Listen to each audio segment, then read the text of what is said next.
Hello everyone and welcome back to Election Week here at The Damage Report. We're in day 3 and things are really heating up, cooling down. I don't know, we're still in the election, things are looking pretty good, but we're expecting breaking news at any moment. So today might be chaotic, it might be an end to a little bit of the chaos. We're gonna have to hang in there and see. But one thing we do have going for us is that you're not just gonna have to suffer through this hour with me. We've got a special guest for you. Joining us for the first time ever on The Damage Report, Malaika Jabali, welcome to the show. Thanks for having me. Very glad to have you here. So you've written for everyone, basically. For people who might not be familiar with our work, can you tell our audience a little bit about who you've reported for and written for? Yeah, primarily I'm a Guardian columnist, so you can find me there twice a month or so.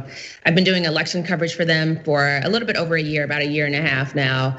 Prior to that, I wrote this piece called The Color of Economic Anxiety. That was actually an award-winning piece from the New York Association of Black Journalists. And it was kind of reframing the narrative about what we think about people with economic anxiety in the Midwest. And it was focusing on Black voters, which is actually very timely right now, considering that Wisconsin and Michigan flipped to Joe Biden, given a lot of those people coming back out in urban districts. Exactly, and so we're gonna be talking about your reporting there. We're also gonna be talking a little bit later on in the show, if we can get to it, about the Lincoln Project. And I think that's gonna be an interesting dichotomy there about who theoretically the Democrats could be focusing their attention and time and fundraising dollars on. But anyway, definitely looking forward to that. Notice to the audience, we've got a full hour of news that we're gonna be talking about, but there is also the possibility that at any time, some big breaking election news can happen. We're expecting possible updates on the vote count in both Nevada and Georgia. I'm seeing that as of 10 minutes ago, Trump's lead in Georgia is now down to just 13,540 votes. Joe Biden's lead in Nevada is at about, I think, 11,500 votes. So we still have several states that could be incredibly important for determining the final electoral outcome that are very tight. And so if those happen, we will actually have a relatively special guest in the studio for you. So look forward to that. For those of you who might already be watching on YouTube or on Twitch, please remember to like the stream, share it, let people know that we're live. And while we're going, you can send us comments and tweets and super chats and all of that, and we'll be responding as we go. And Malaika, with that, why don't we launch into this thing? So there's chaos out there, and the prime agent of chaos would of course be Donald Trump, who is responding to the ongoing count by blurting crazy things into the void. And I don't know how much we can ever learn from a Trump tweet. I do think that he's very bad at hiding his state of mind. And so it's possible that by looking at some of the way he's attempting to communicate with his followers, we can get an idea of what he thinks his chances are, at least in terms of winning the vote count. And so let's read the tea leaves a little bit. The first thing I saw was him tweeting, "Stop the count." So probably not a confidence move right there. Stop the count. He also tweeted very recently, "Stop the fraud," which I think he uses those words interchangeably. Fraud and count. He thinks that they're both not valid. Last night he had tweeted, "Any vote that came in after election day will not be counted." But that's not true. That's not how it actually works. It will actually be counted. So Malaika, with Donald Trump, like throwing matches onto this tense situation, what do you think his mood is? What do you think internal to the Trump campaign they think their chances are of continuing their lead in Pennsylvania and in Georgia, possibly flipping Nevada, the sort of thing that would be necessary for him to actually legitimately win an electoral college victory? Well, Donald Trump doesn't care anything about legitimacy. He's going to invent narratives and invent scenarios and talk about, fake facts or whatever he wants to talk about. But the bottom line is that these are all legal scenarios. These are all legal operations that these vote counters have been committing, hours and hours to making sure we actually somewhat live up to our promises of democracy. It's very clear where Donald Trump's state of mind is, because it's the state of mind he's had over the past 4 years. Even though he is in power, he still has a victim complex. Like he reminds me of a walking, breathing YouTube commentator. It's not based on any facts. It's based on whatever's going on in his mind, a lot of fictions. And he's speaking to the YouTube commentary base. Yeah. Apologies for the folks who are commenting on YouTube. I comment on YouTube, but we know exactly who he's catering to with this. Yeah, we've tried to do a good job of pruning our YouTube comment section to keep it as an actual productive environment, and people seem to enjoy it there. But yeah, he has that victim complex. His base is maintaining in your mind simultaneously that you're the awesome, big, strong majority, and you are a victim of literally everything in your life. You are super powerful and awesome, and everybody's always being mean and unfair to you. And they've seemed to have learned even more of that from him. In terms of his legal challenges, because those are continuing, we've had a few updates on that this morning. In Pennsylvania, there had been a judge who ruled that they would be able to have Trump campaign observers in closer quarters with the vote count. That was almost immediately overturned by another judge right after Trump and his team had been claiming victory in that. You also have in Georgia, there had been an attempt to claim that one of the counties in Georgia had been counting votes that were cast after the cutoff point. A judge threw that out. But of course, that's not final. I mean, for any one of these, Malaika, presumably a higher court could again reverse it, even up to and including the Supreme Court, which in the run up to the election had, it was mixed messages, but they had seemed to be willing to, in some cases, make changes that would cut some votes from consideration. Yeah, I mean, and that would completely undermine his whole message about stopping the count. So are we stopping the count or are we starting it? Are we reviewing the count or not? So, I think that they're just trying to fight for and scramble for power however it comes. Right now, Joe Biden is at 264 electoral votes without even looking at what may be some of the more contentious states, without even having to touch Georgia. So I think once it's all said and done, Joe Biden is probably going to win. He's going to keep fighting the same way that he sues, everyone that he sued in the past. So I'm not that concerned about Donald Trump, other than the fact that it's going to create headlines and maybe be a distraction in terms of getting at the real policies that people are going to be expecting out of a Joe Biden administration. Mm-hmm. Exactly, and that those same people will probably end up being incredibly frustrated with Joe Biden's inability to deliver on it, whether he ends up getting the majority in the Senate or not, which is something we're gonna be talking about a little bit later on. But in terms of those legal challenges, obviously, for Joe Biden, in terms of taking the presidency, 270 is as good as 400, but with both the possibility of continued legal challenges and the possibility of faithless electors, because our democracy is literally insane, getting Georgia, getting Pennsylvania would certainly be nice. And the weird thing with Trump is that he always does this thing where he undercuts his legal challenges that are ongoing. Like he directly argues against the case that his lawyers are making.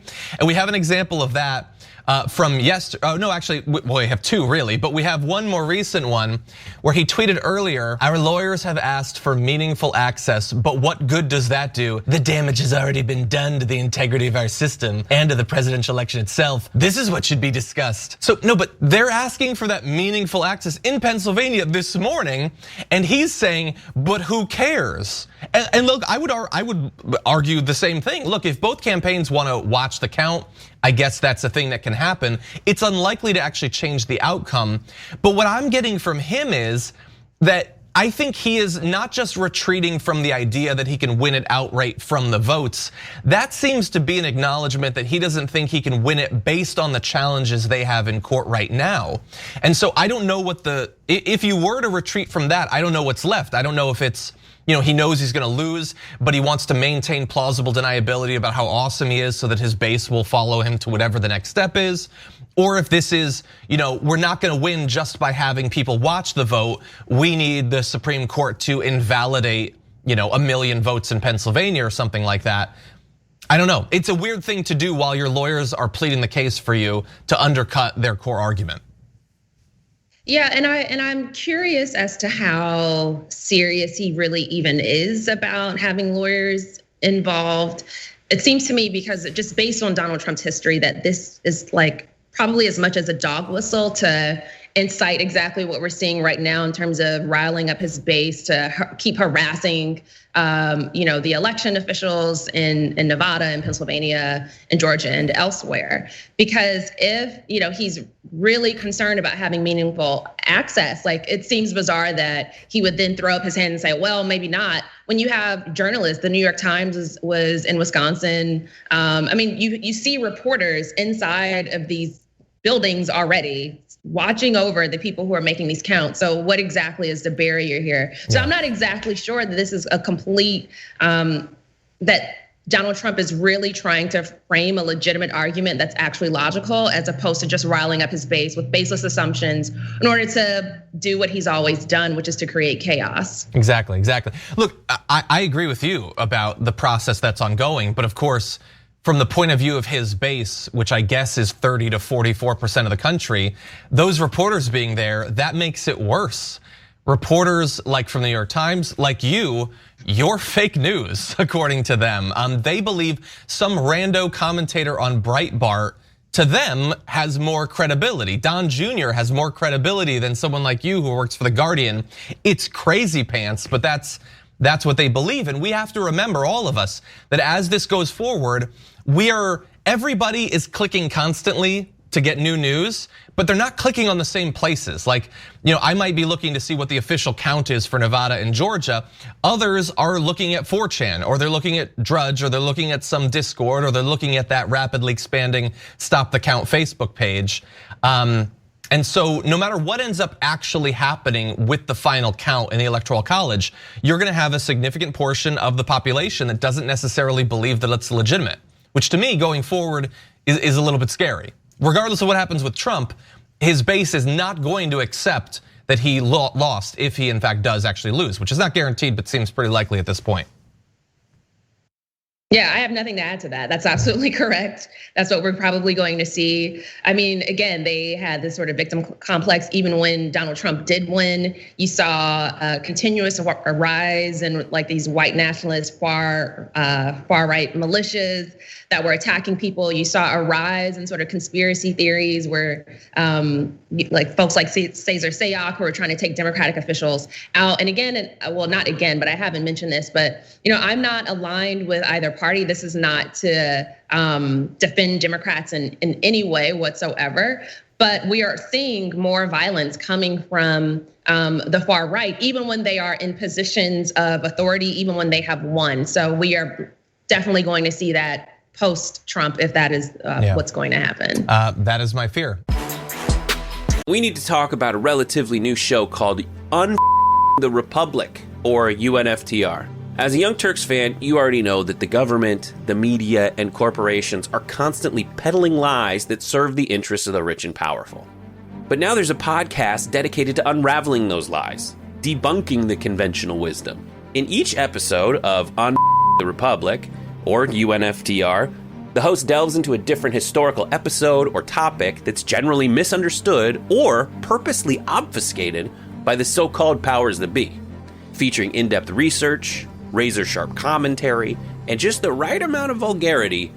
The UNFTR podcast takes a sledgehammer to what you thought you knew about some of the nation's most sacred historical cows. But don't just take my word for it. The New York Times described UNFTR as consistently compelling and educational, aiming to challenge conventional wisdom and upend the historical narratives that were taught in school. For as the great philosopher Yoda once put it, you must unlearn what you have learned. And that's true whether you're in Jedi training or you're uprooting and exposing all the propaganda and disinformation you've been fed over the course of your lifetime. So search for UNFTR in your podcast app today and get ready to get informed, angered, and entertained all at the same time.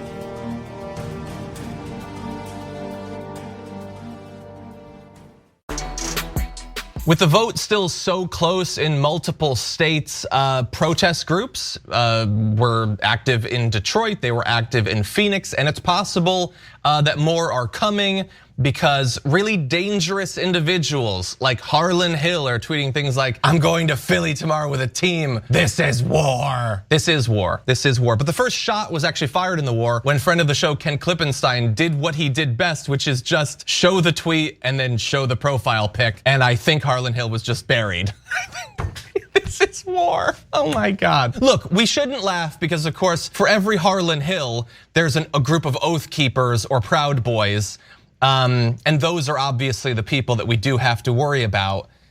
But it is a little bit funny when the threat of militia or domestic terrorist violence is also being muddied with right-wing grifters who are generally tweeting things like, I've never had such a bad experience becoming a new customer of a company. Comcast needs to step it up. I'll blog about this tomorrow. That was the true war, the war on Comcast. But anyway, so in addition to Harlan Hill, you do, as we said, you do have the crowds. Like here's a crowd of people in Arizona.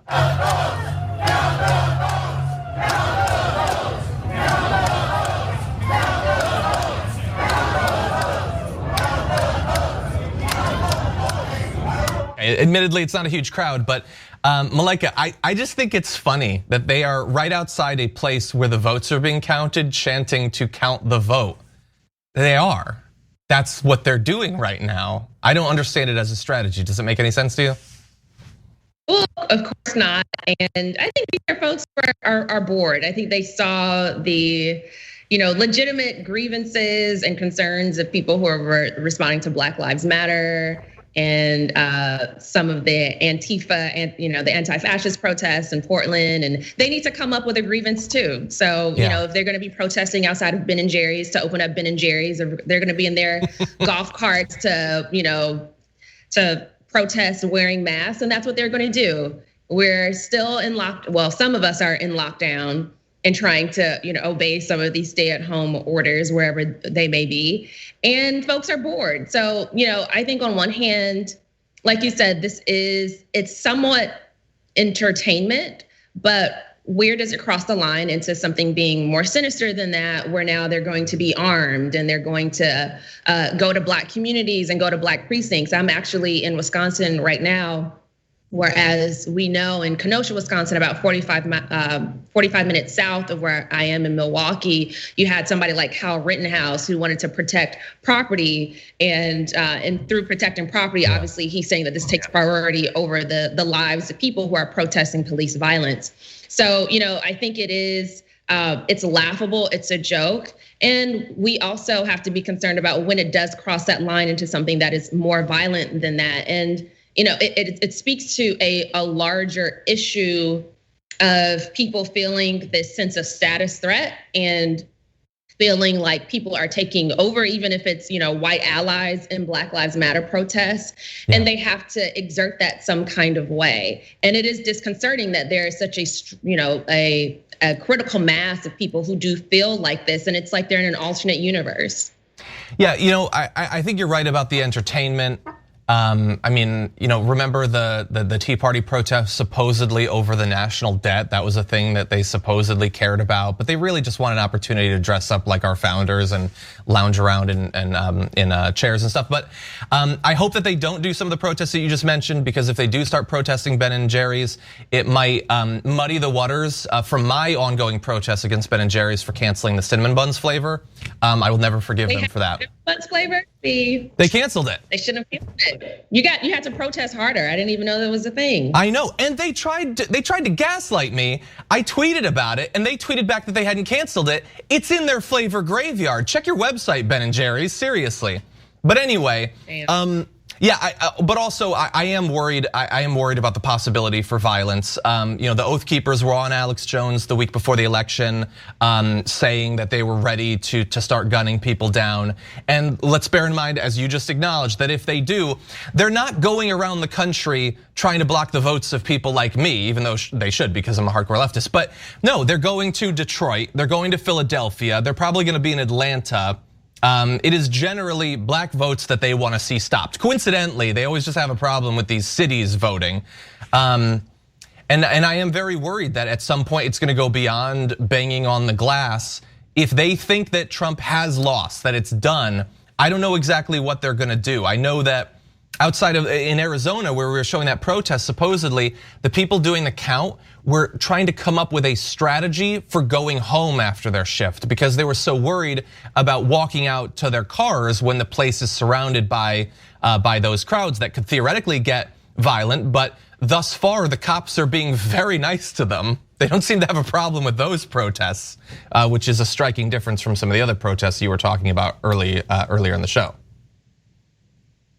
Yeah, I mean, we see that double standard throughout history. So of course, this is nothing new. When you look at just even peaceful civil rights protests from the 50s through 60s, you had an inordinate, disproportionate response from police authorities, law enforcement officials. And so this is the same thread. This is the same kind of alliance where you had, Ku Klux Klan members who were in police departments. So it's the same sort of alliance of kind of white nationalism and far right reactionaries who are in bed with police officials, or they are themselves police officials, where they're allowing this type of behavior to occur. And a lot of Black people are already familiar with this. Anyone who's familiar with the history of policing and protests in this country is familiar with this. So I think the step for organizers is to just be prepared, to be aware that this is a possibility, that this is a threat, and then figure out a strategy how to deal with it.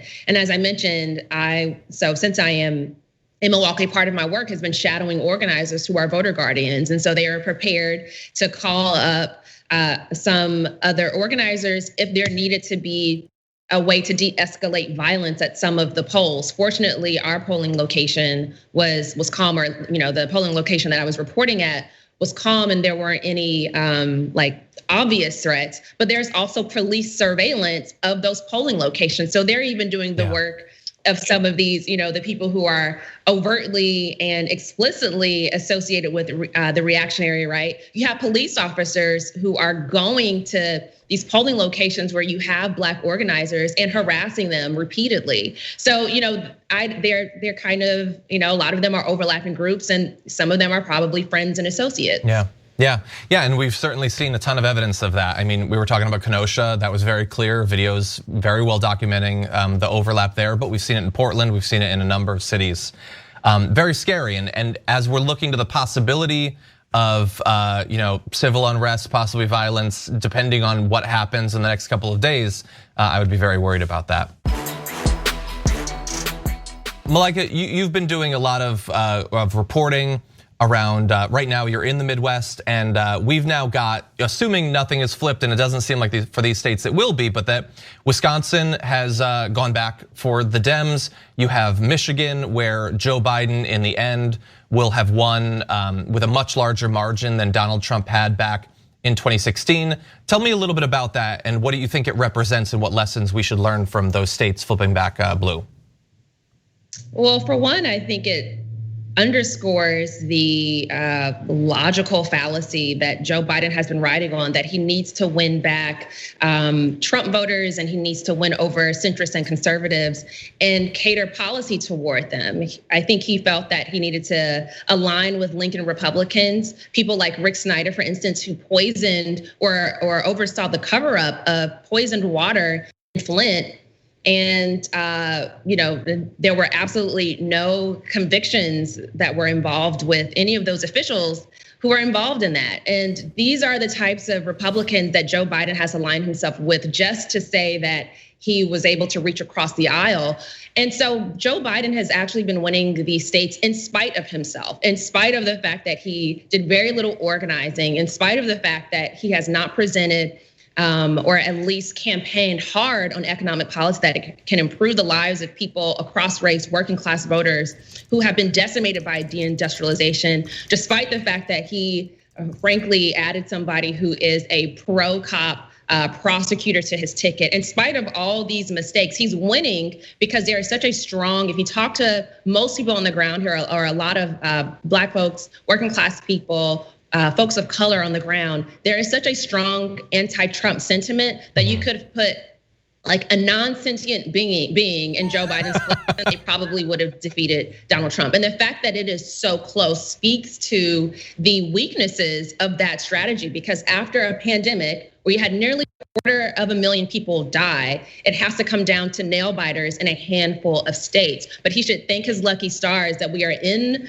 the crisis that we're in, and that you have Black voters who are just so tired, and other voters of color who are just so tired of Donald Trump, that they're willing to drag their feet to get this man over the line when he can barely help himself, and he creates so many unforced errors. Yeah, 100%. And we don't have finalized votes and all of that, but it looks like, I think I saw sort of anecdotally, the Black female vote was 93% for Joe Biden, I think I saw, and 7% for Trump. I saw a breakdown of the youth vote, and whether you're talking about Black voters, Latino voters, Asian voters, very heavily in favor of Joe Biden, despite, I think it's fair to say, not a lot done during the campaign to produce that outcome. And I have a fear, let me know what you think about this. So you have these different philosophies about what needs to be done during the elections. You have the Lincoln Project with all their money and whatever. Let's get a few of these, let's get John Kasich's cousin to vote for Joe Biden or whatever. And then you have people who say, like they were saying during the primaries, that we need to value the Black vote, we need to prioritize it and all of that. My fear is that Joe Biden didn't do that, but that a lot of the resistancy types are gonna think that he did because the vote came out the way it did. And they love to say, they'll say things like, Stacey Abrams is a goddess or whatever. But they don't seem to be demanding that Joe Biden really have that perspective or that prioritization be reflective in his policies. It seems to me like this might sort of be a worst case scenario where the vote came through for him. It was both loyal and effective in flipping these states. And a lot of white liberals are gonna think, oh, we did what we're supposed to do, but in terms of policy, they didn't really. So where does that leave these communities and whatever they might want out of Joe Biden going forward, assuming he becomes president? I think it's going to be very challenging, and I think that is a concern. You're going to have some liberal commentators who are going to co-opt what's been happening in the Midwest and say that, well, Black people came through for Joe, and they're only going to focus on the outcome and not the fact that you had a lot of grumblings on the ground where people said, I didn't want Joe Biden, I just needed Trump out. And so I think that message is going to get lost. I think it's going to help reinforce the idea that the Democratic Party elite can take a lot of these Black voters and working class voters for granted. And it might lead to him creating policy positions that and fill cabinet positions with people who do not align with the working class whatsoever. I think he's going to be looking at Republican picks. I think he's going to be looking at more centrist picks. He's going to be looking at corporate picks to fill his cabinet. And we're not really going to be able to get at the issues that cause, kind of the reluctant support for Joe Biden in the first place. In a state like Wisconsin, for instance, if you look at the city of Milwaukee, it's 40% Black, 40. That is a higher percentage than the Black population in Brooklyn, in Houston, in neighboring Chicago. And they also happen to have the highest Black male incarceration rate in the country. They happen to have the highest disparity in COVID death rates between Blacks and whites in the country. They happen to have some of the highest income inequality and wealth inequality in the country. So I'm concerned that we're still not going to be able to get at the issues that led to a lot of Black people feeling disaffected in places like Wisconsin and Michigan. And just for the record, the Midwest has the worst disparities of any other region in the country when it comes to Black socioeconomic indicators between the Black community here and white constituents in the region. And so that is a very strong concern of mine as a journalist, but also as an activist. I do organizing work. And so I think it's really going to come down to not really what can Joe Biden do for these communities, but what can these communities do for themselves in spite of Joe Biden? Yeah. What can they do locally with abolition and with some of the economic justice work that is already going on here? Yeah, no, I think those are great points. And so if people want to see more of your reporting, which touches on a lot of aspects of what you just talked about, they should go to The Guardian, correct? I've done a lot of work for The Guardian about the Black Midwest. But I also did a short film. I produced a short film where I talked about this economic crisis facing Black Midwesterners. You can go to YouTube. It's called Left Out. And if you want to just have a short link, it's bit.ly/leftout2020. Awesome. Thank you. We don't know for sure what's going to happen with the presidential race. Stay tuned. Maybe we'll find out later on today. But if Joe Biden does end up winning, we don't know what the Senate is going to look like either. And at least in the short term, it looks like there's a good chance that Mitch McConnell, of all people, will still be in control. And apparently, that might put a lot of pressure on Joe Biden to do things that I as a leftist fear he kind of wants to do anyway. So let's talk a little bit about some of this reporting that's been done by Axios. They're saying Republicans' likely hold on the Senate is forcing Joe Biden's transition team to consider limiting its prospective cabinet nominees to those who Mitch McConnell can live with, according to people familiar with the matter. The new Senate political math could dash the ambitions of some Democrats, including those who have clashed with Republicans. So what would this look like? A source close to McConnell tells Axios a Republican Senate would work with Biden on centrist nominees, but no radical progressives or ones who are controversial with conservatives. The Biden agenda would be severely restricted by GOP control. Quote, it's going to be armed camps. And so what are some examples of people that they would not be okay with? Well, obviously, they're not interested in Elizabeth Warren or Bernie Sanders. But I have also heard that people like Stacey Abrams was in the reporting I saw that they're not interested in her being involved in the cabinet in any way. I'm sure it's just because they think she's a hardcore communist or whatever. They don't have any other problems with her. But anyway, Mitch McConnell is apparently going to be trying to limit who can actually get confirmed to be on his cabinet.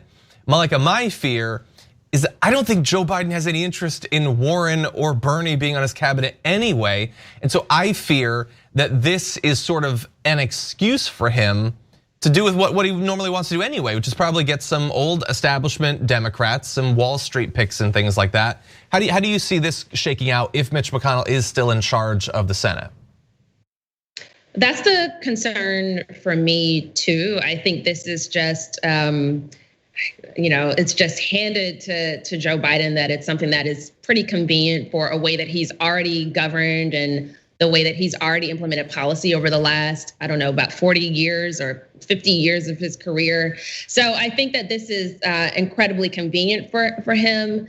Democrats had the same sort of excuses, even when Barack Obama had, held to 2 houses. So I think that it's going to just play into the way that Joe Biden has already done politics, and I think what his fundamental ideology is. I do not think that he's a liberal. I don't even think he's a centrist. I think he is a conservative who just is less explicitly racist than Republicans are prone to be. And he's still very racist in a lot of his rhetoric and the way that he talks about poor Black communities and low income communities. But I think he's just been able to find a home in the Democratic Party because they're less explicitly so. Mm-hmm. So if you even go back to some of his commentary or that of his advisors, and this is in the middle of a pandemic where there's likely going to be a recession, there's already extensive unemployment. He was already telling Wall Street Journal reporters, or I should say his administration was, that they are probably going to be unlikely to pay for any of the progressive policies that they have been, hitching their wagon onto over the last several months to try and get progressives and radicals into the Democratic tent to make sure that they came out and voted for him. So we can just go to his own statements, the statements of his own advisors, that this is something that they weren't interested in before any of these Senate races. Yeah, if we're at the point, and we don't know for sure it's gonna go this way, we're gonna talk in a little bit about some of the runoffs that might change this, the math here. But if we're at the point where McConnell is effectively talking about you can't even have cabinet picks that you want or that you pretend to want at the very least. I'm assuming at that point we can forget about legislation. We can forget about potentially stimulus for COVID. He's pretending that he wants it. We'll talk about that too. So if a Supreme Court seat opens up in year 1 or year 2, do we have any reason to believe that Mitch McConnell is going to ever have a hearing for that? I mean, are we effectively looking at not just, Obama era, there's a filibuster on literally every bill, but now we're talking about no Supreme Court, no judges below the level of the Supreme Court, no cabinet members. Are they gonna hold up like the naming of post offices and stuff like that? Is literally anything gonna get done between now and 2024 if Mitch McConnell's still in charge? Right, it's hard to see this presidency with Joe Biden being super effective, and so I think that tells us two things. I think one is that you have to listen to progressives and organizers before there's an election season. The fact that people consolidated power around somebody who was relatively unpopular. If you look at the polling around enthusiasm for Joe Biden, it was like much lower than, it was lower than it was even for Hillary Clinton. And so the fact that the Democratic Party consolidated power around somebody who many people were reluctant to vote for, it means that there's also people were also saying, okay, well, we might need to think about getting Trump out, but what is step two in terms of actually what do we want? So we know what we don't want, but what do we want? What policies, what vision is this party going to be about? And if you are not rallying support around policy, around a vision, you're going to get folks who might feel lackluster about, and you're also going to have Senate candidates, the DCCC, for instance, who are going to be promoting candidates who are not visionary, who are not progressive in any way. And so you're not going to have this support that you even need for a Biden presidency if you think that, okay, well, suddenly he's now going to be progressive, even if you just take that at face value. How is he going to implement any of that if you do not have enough support down ballot? And that's precisely what we're seeing right now. And so, that's the first thing, is the fact that this probably could have been avoided if they went for somebody that people were a little bit more excited about. But secondly, you also have to maybe reframe what it means to be progressive, what it means to be radical. I'm a socialist, so I don't really even identify as a progressive. But for people who do, what do you do in the next 4 years? So I think the thinking has to go from, okay, well, let's just keep talking about the senators and the federal administration being hypocritical, to what do we do in light of that? What can people do at a local level? What can they do at a state level? What can they do with city budgets? And figure out how to implement more of a local strategy where it's probably going to be more effective over the next 4 years. Yeah, no, I think that's very wise. And I think Mitch McConnell's threat here, I think it's actually very useful. Let's say that hypothetically, Mitch McConnell does stay in charge of the Senate. You have Biden sworn in, and now he's facing this threat where Mitch McConnell's like, no, you can only have the CEO of Goldman Sachs in charge. That's the only person we're gonna confirm. I think this is almost good for us as people viewing Biden to get an idea of what he's gonna do over the next 4 years, because he could very easily just appoint acting cabinet heads. He could have whoever he wants. He could give Elizabeth Warren, labor if that's what she wants. I don't necessarily understand why she'd want to leave the Senate, but let's say that she does, and she seems to. He could give it to her. He gives Stacey Abrams a position. He could just do it. He could do that. If he doesn't do that, knowing that he can, I think that sends a pretty strong signal to us about what he's willing to fight on and what he's not. And I would argue that what he's willing to fight on is nothing, like literally nothing over the next 4 years. So that's gonna be depressing, but I think it will be instructive. And we should remember that while we do need to fight during presidential elections, that is necessary. We also need to fight, much more importantly, during primaries. And I would say even before that, we need to fight to get the right people to run the primaries. There are a million battles that need to be waged simultaneously. Very few of them directly have to do with Joe Biden or going forward Kamala Harris the next time around. The squad was expanded, or will be expanded, going into this next congressional session, because people didn't focus exclusively on the presidential race. And they did find good people, activists at the ground level, to run these races. And maybe they didn't even win the first time. Maybe it was like Cori Bush, but eventually they continued to back them, and now they're going to be exerting at least some influence over the party going forward. So yeah, a little bit depressing looking forward, but we'll see. Anything else you want to say about Biden interacting with a majority leader, Mitch McConnell? Sure. I think just the last thought in terms of where he is, he's already said that he's fighting for normalcy and civility. This is a man who found normalcy and civility with Strom Thurmond, who was a staunch segregationist.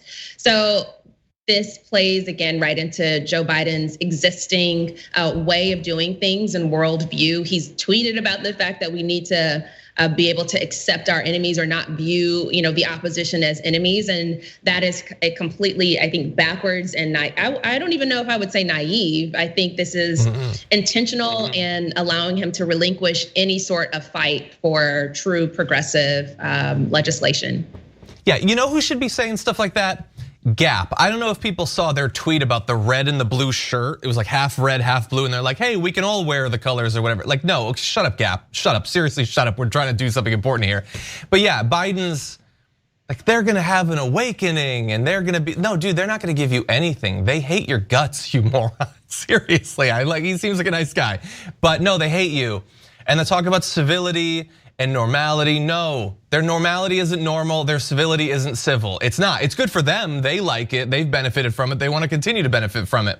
But the people who are hurting right now don't need to go back to 2015. 2015 sucked in a million different ways. Some less than the last few years, but they still sucked. And I hope that people don't forget that. Right, he's bringing finger guns to an AR-15 fight, so we just got to be prepared for that. He is, and not just the John. Oh my God, I'm forgetting Jim Carrey. Not just the Jim Carrey version. Yeah, him as well. I hope not, dude. Biden, you have been trying to become president for like 40 years now. Use it for something.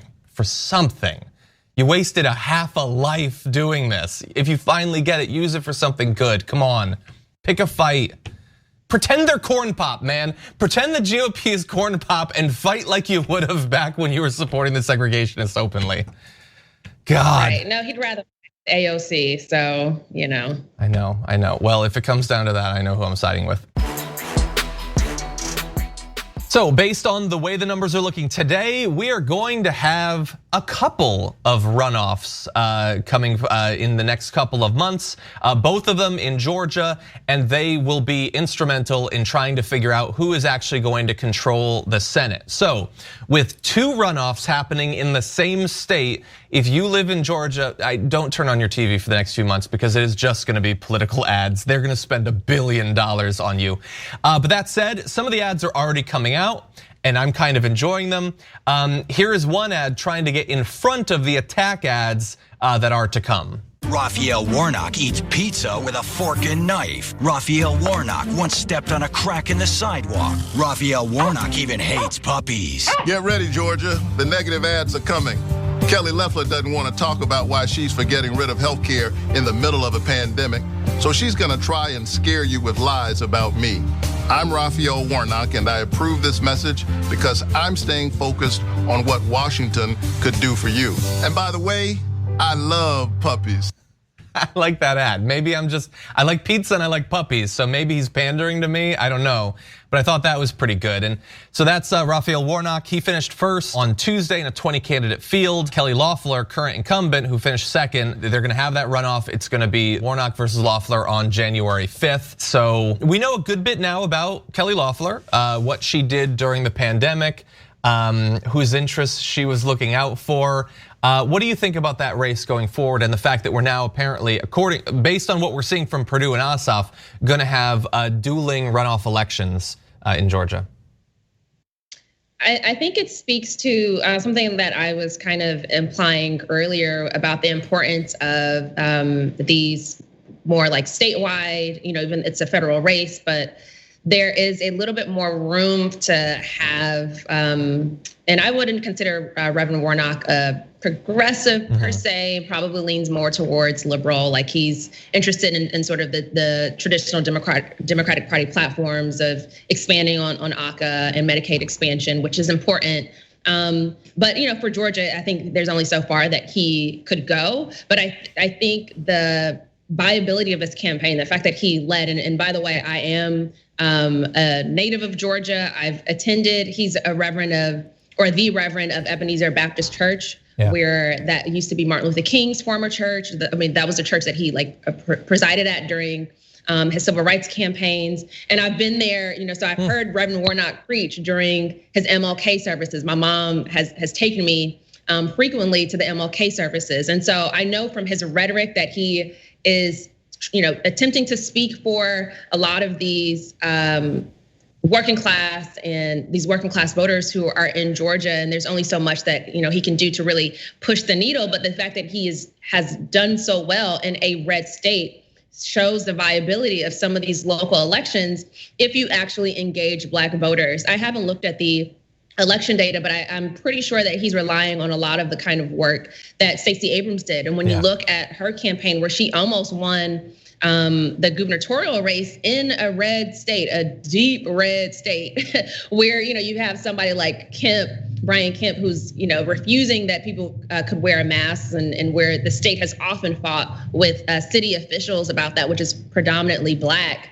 The fact that he's done so well, I think, is important, and we have to look at the importance of ground game organizing. Stacey Abrams went to rural communities, and rural communities in a lot of places in Georgia are filled with rural Black voters who were not engaged before because people thought that they were a lost cause or they're erased in some way. And there was a lot of work done consistently for years to get them out. And so, it's not just about kind of putting a Black face in a high place. You also have to speak to their issues. And Warnock, I think, has done that to a an acceptable degree. Yeah. No, that's awesome that you've actually been there and heard his sermons. That's amazing. Joe Biden, we were talking about earlier, didn't necessarily prioritize the Black vote. I had Chuck Roach on multiple times through the course of the election to try to plead to him to do something in terms of listening to the concerns of various Latino communities and what they're interested in and all that. But now these runoffs aren't gonna be explicitly about Joe Biden quite as much. You're gonna have Warnock and Ossoff trying to get people to vote. I think it's likely that Stacey Abrams will probably be involved with that. Now, the way that Joe Biden could be involved is whether Joe Biden delivers anything could hinge on how those runoff elections go. From the Republican point of view, they're gonna put as much resources into that as possible to stop Biden from doing literally anything. But I would have to imagine that Joe Biden will go in campaign because he needs those seats. If Donald Trump has lost at that point and accepts that he's lost, I don't think he gives a damn what happens in Georgia or what happens to Senate Republicans. I don't know that he'll necessarily go there and do rallies and everything. So with all of that and additional context that you can provide, what do you think about the Dems' chances of winning one or both of those races come January? I mean, to be frank, I have kind of a limited. I've looked at this in a limited capacity, looking at the Georgia Senate races, but just from kind of being familiar with Ossoff's campaign previously, where he lost, I think that there is going to be some energy around. I think there's going to be some energy around, the electoral arm of getting, more of a liberal or progressive agenda in Congress. I think people were probably a little bit, you had high voter turnout in 2018, but I think people are going to be more energized because of the time that we're in right now. Again, where you can get somebody like Joe Biden, who has not spoken to any of these concerns in an adequate degree, where you still have very high turnout. I think it's just going to depend on people's turnout. And I do think that they both have relatively strong chances. We are also aware that Georgia is prone to voter suppression. This is an issue that I faced growing up in Georgia, where I had some of my first opportunities to vote. It was very clear that more liberal counties had experienced bouts of voter suppression. Even when I voted for Barack Obama in 2008, I was, a spry, right before we got like all the brunt of the Great Recession and had all this hope. We have hour-long lines voting for Barack Obama. So Georgia is prone to these kind of shenanigans. And so I just hope that there is a strong apparatus. But as far as answering your question, I know I can be long-winded. As far as answering your question, I do think that there are strong chances for them, given the state of politics right now and the fact that people are energized. Yeah, potentially. I'm worried about the suppression as well. Obviously, in that 2018 Kemp Abrams race seemed pretty seem pretty important in determining that outcome. And I agree with you about Kemp's stance on COVID. I mean, I think he said, if I remember correctly, and I could be wrong, feel free to fact check it, everybody watching this, but I think about a month into the pandemic after the lockdowns, he said something about being surprised that, wait, people without symptoms can spread the disease? He hadn't known that, like a month in. We will never know how many extra lives were lost because we had Kemp instead of Abrams as the governor of that state, but it's a number greater than 0, unfortunately. Maybe with these runoffs, we'll have an opportunity to right that a little bit.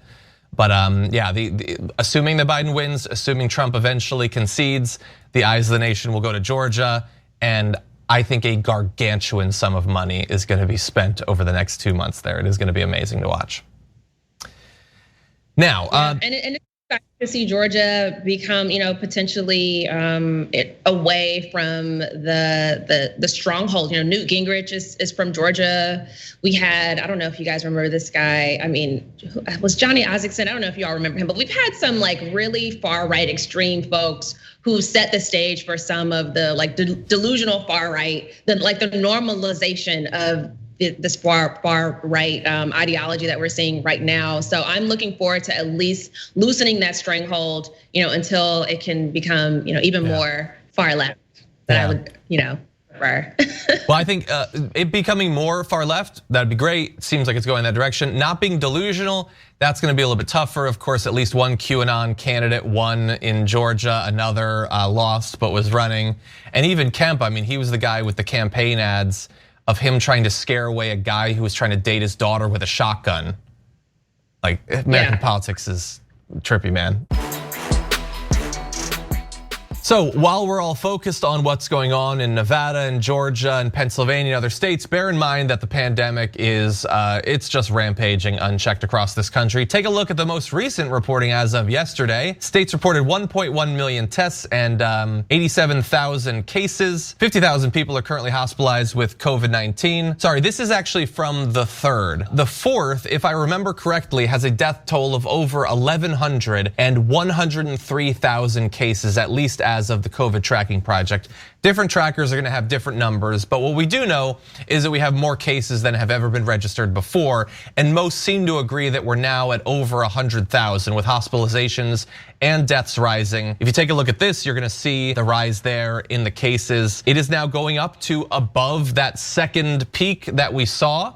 And we know what effect that has on hospitalizations, and we know inevitably what's going to happen with deaths. So Malaika, it's happening now. I mean, we're sort of distracted politically, but it is just rampaging across so many different states right now. Yeah, it kind of makes me wonder a couple of things. One, if there's going to be a point where a lot of government officials just say, this is just the way things are, that we just kind of accept this as the status quo. So to what extent will we have to sort of just live life, just knowing that we're always going to have COVID? And it also makes me wonder how effective a presidency can be, because Joe Biden campaigned on being more effective than Donald Trump at managing the pandemic. But so much of this is due to people responding to their state officials. Mm-hmm. I mean, I think there's only so much that a president can have influence over when it comes to this. Yes, I think symbolically Donald Trump should be wearing a mask.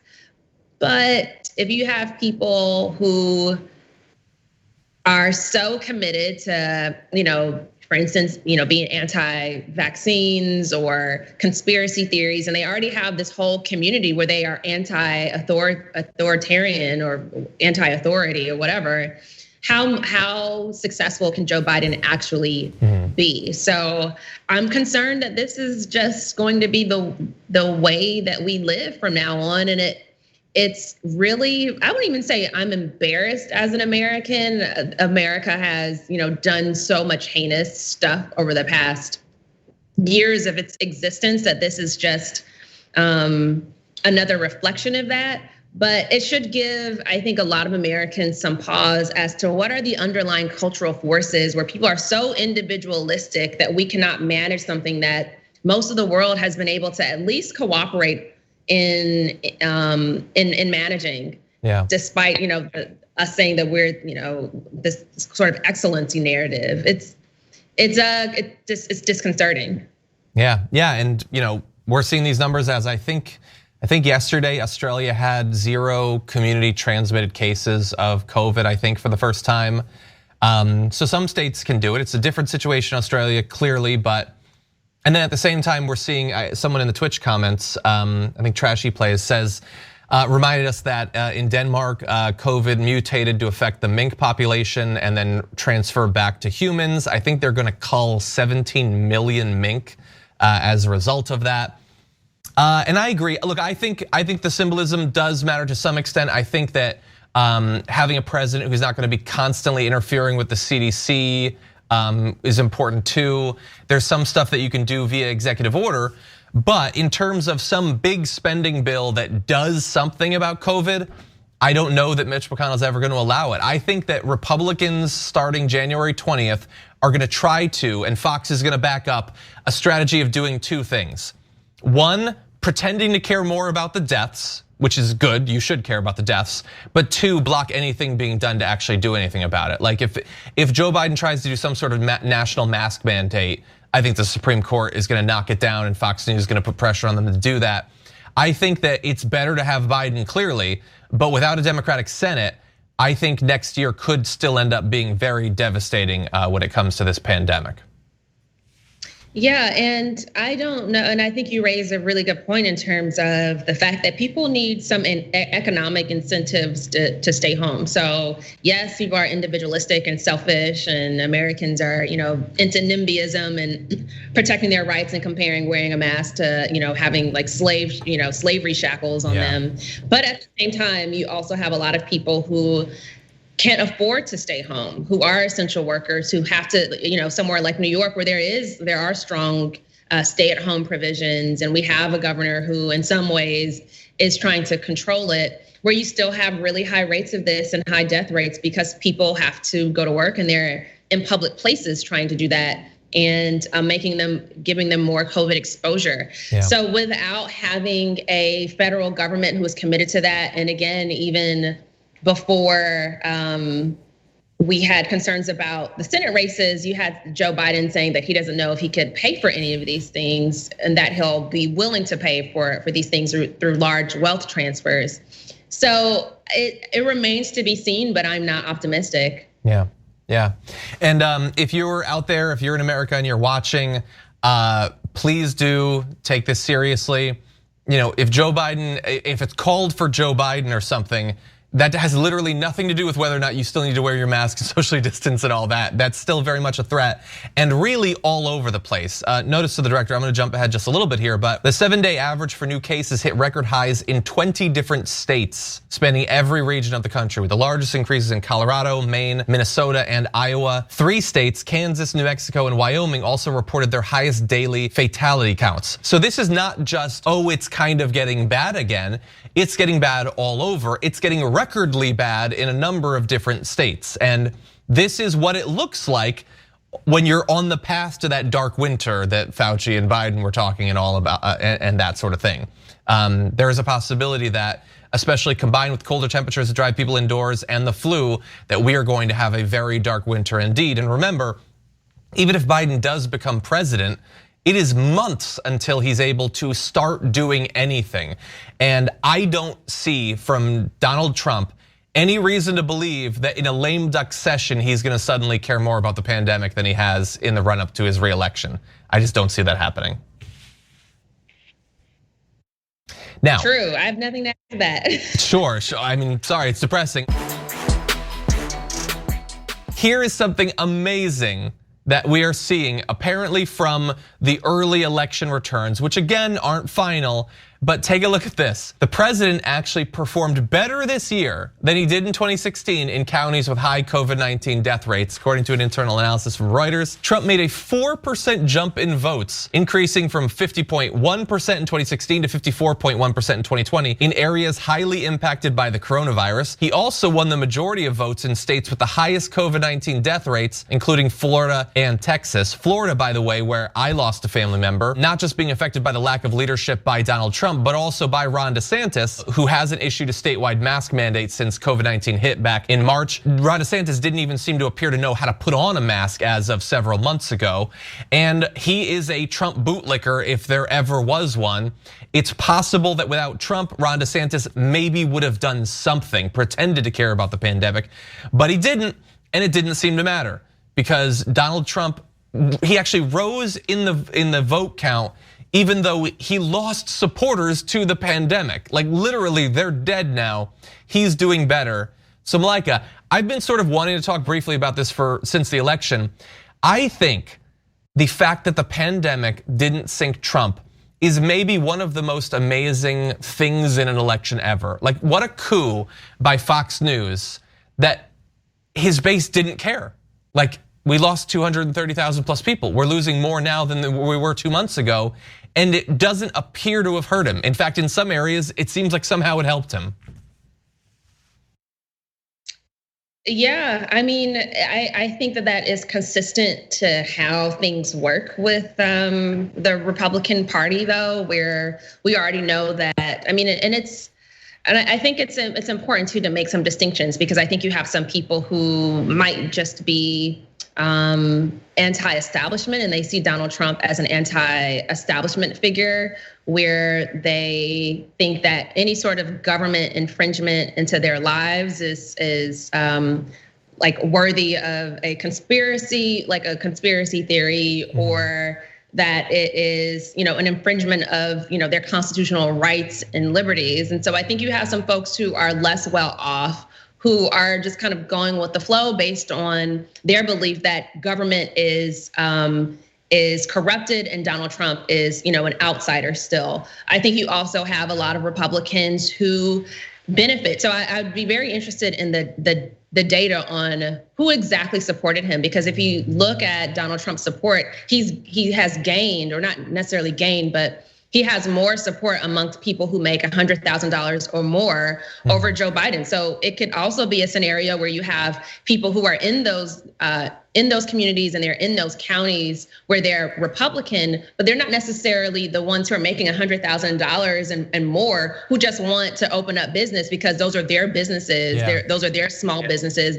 They're the ones with the late model luxury vehicles who want to get back to work so that they can put other people back to work. Yeah. So I'd be really interested in just seeing exactly the breakdown of where he gained support in those COVID districts, because everyone doesn't necessarily have the same incentives and perspectives about it. I want to ask you a question. This is something I've been thinking about for literally months now. Obviously, you have the anti-lockdown protests. You have the people who think that, as you said earlier, that wearing a mask is as bad as being enslaved. So those people are, they're going to Panera and they're shouting at people and all that. If Donald Trump, like the pandemic hits, let's say that he in theory had made the calculation that a pandemic killing 250,000 people is bad and that he should do something about it. And let's say he had come out in favor of mask wearing instantly. He always wore a mask. He told people to wear masks. He told his governors, you got to encourage people to wear masks. If Fox News had picked that up and said, we're going to support the president, we think wearing masks is awesome, social distancing is great. I know that you've reported in a number of states. I don't know how much that is with talking with the Trump supporters. Do you think that those anti-lockdown and anti-mask protests and the opposition, would it be as big? Like what percentage of those, I know this is all rough, it's speculative. What percentage of his base do you think was just looking to him to tell them what to do? And which are people who are like, seriously, government isn't supposed to be infringed on me in any way. So no matter what Trump said, they were gonna hate this thing. Yeah, I mean, I haven't. That's not something that I've looked at. That's not something that I've studied. But I would assume that it's a fair amount. I think it's a critical mass of people who probably would be affected, or who would have actually followed some norms of having basic following up basic health guidance if Donald Trump had done that. So I could speculate as much as the next person.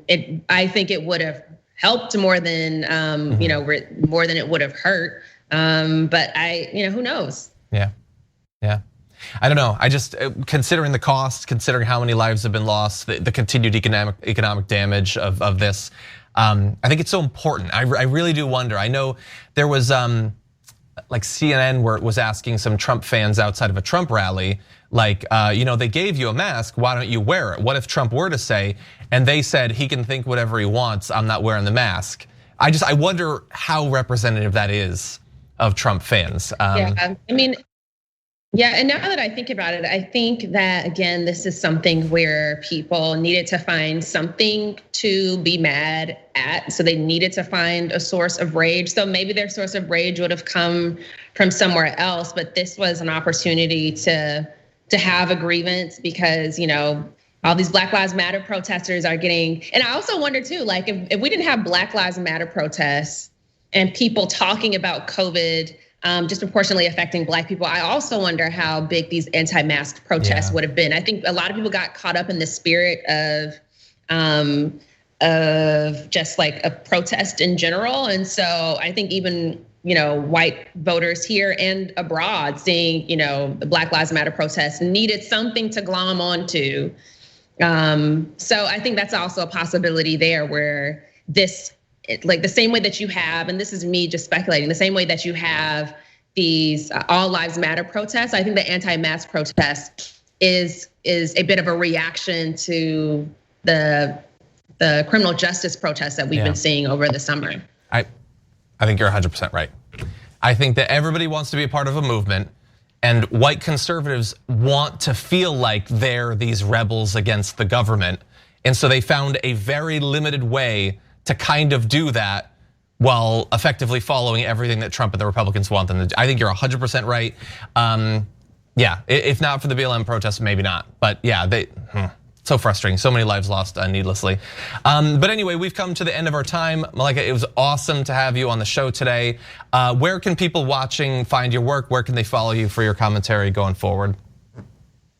I'm a columnist at The Guardian and Gen Mag. I started a column. I didn't start a column, but I'm helming a column called Watching the Police. I recently went to the city of Atlanta to look at the DA race there and what's going on with the Rayshard Brooks case. So you can find me at Gen Mag. You can also find me at Guardian, where I do a bi-monthly column.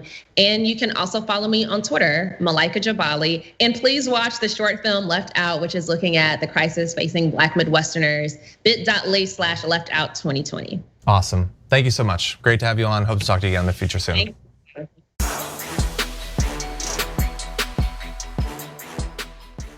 Thanks for listening to the full episode of The Damage Report. Support our work, listen ad-free, access members-only bonus content, and more by subscribing to Apple Podcasts at apple.co/TYT. I'm your host, John Adarola. I'll see you soon.